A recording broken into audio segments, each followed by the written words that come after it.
மகாநதியில என்ன நடக்குதுன்ட்டு பார்க்கலாமா? இங்க வந்து குமரன் வந்து காவேரிக்கு வந்து ரொம்ப ஸ்டெப் எடுத்து பேசுறாரு.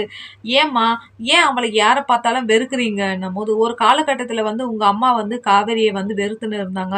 இப்பதான் வந்து நம்ம காவேரி வந்து நம்ம வீட்டுக்கெல்லாம் வந்துன்னு போயின்னு இருக்கிறா. அப்பயும் நம்ம கேட்கும்போது அவ பணத்த வந்து குடுக்குறாளே, அவ பணம் எடுத்துன்னு போயிட்டேன்னு நீ சொல்ற. நம்ம கேட்கிற கஷ்டத்தெல்லாம் எடுத்துன்னு வந்து பணத்த குடுக்குறாரு. இப்ப வந்து எங்க அம்மா வந்து இப்ப என் மேல குற்றம் சொன்னாங்க. இப்ப நீங்களும் வந்து அவளுக்கு தான் சப்போர்ட் பண்ணுவீங்களா?" என்னும்போது அதுக்கு குமரன் வந்து சொல்லுவாங்க, "அப்படியெல்லாம் இல்ல. எல்லாமே அந்த பொண்ண வேண்டான்னு சொல்லிட்டா. அந்த பொண்ணு யார்கிட்ட போவும்?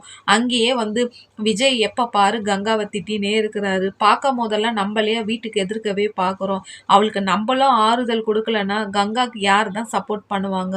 இத நான் பேசுறேன். நீ அக்காவா இருந்தா அவளுக்கு தான் நீ தோள் குடுக்கணும். அன்னைக்கு அவ அந்த தண்ணீல ஸ்விம்மிங் பூல்ல விழும்போது நானா பதட்டப்பட்டேன். நீ தானே காவேரி காவேரின்னு அழுந்த. இதுதானே அக்கா தங்கச்சியோட பாசம். ஏன் கங்கா உன் மனசுக்குள்ள இவ்ளோ பாசத்த வச்சுக்கின்னு புடிக்கலன்னு ஏன் கங்கா காவேரிய பத்தியே பேசினே இருக்கிறன்னு குமரன் வந்து அழகா கிளியரா வந்து கங்காக்கு புரியிற மாதிரி பேசுறாரு. கங்கா என்ன முடிவு எடுக்க போறாங்கன்னு தெரியலங்க. உங்களுக்கு பிடிச்சிருந்தா லைக் பண்ணுங்க, கமெண்ட் பண்ணுங்க ஃப்ரெண்ட்ஸ். Thank you all.